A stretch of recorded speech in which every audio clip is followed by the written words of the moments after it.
আপনি কি জানেন 24 ক্যারেট, 22 ক্যারেট, 21 ক্যারেট সোনার ভিতরে পার্থক্য কি আছে? আর যদি না জেনে থাকেন ভিডিওটি আপনার জন্য। ক্যারেট, হ্যাঁ ক্যারেট। আজকে আমরা জানবো যে ক্যারেট কেন এত গুরুত্বপূর্ণ সেটা সম্বন্ধে জানবো।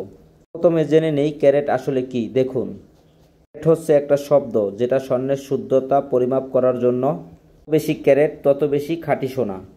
মাধ্যমেই আমরা জানতে পারবো কত বেশি খাঁটি সোনা আছে। সবার প্রথমে আমরা জানবো 24 ক্যারেট স্বর্ণের ক্ষেত্রে। প্রথমে জেনে নেই 24 ক্যারেট স্বর্ণের ক্ষেত্রে।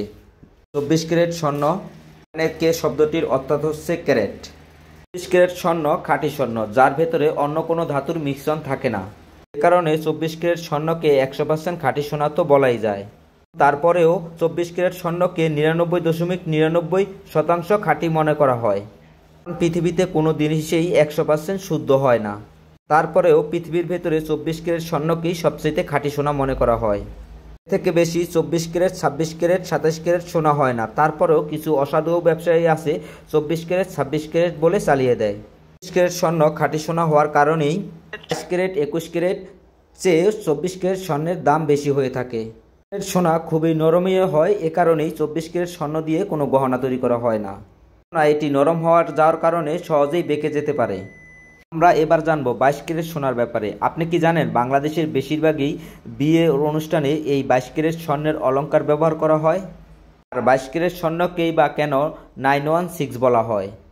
আমরা এর উত্তর জানবো। আমরা জানি সোনার শুদ্ধতা মাপা হয় ক্যারেটে। 24 ক্যারেট সোনা হচ্ছে পৃথিবীর ভেতরে খাঁটি সোনা, কিন্তু 22 ক্যারেট স্বর্ণের ভেতরে 22 ক্যারেট সোনায় কিছু অন্য ধাতু মিক্স করা হয় যাতে গহনা আরও মজবুত হয়।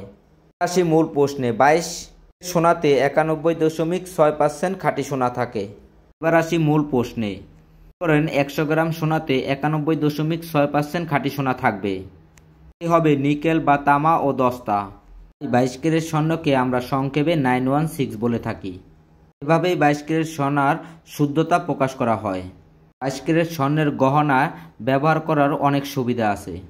গহনাগুলো দেখতে অনেক মজবুত হয় এবং কি দেখতে খুব সুন্দর লাগে।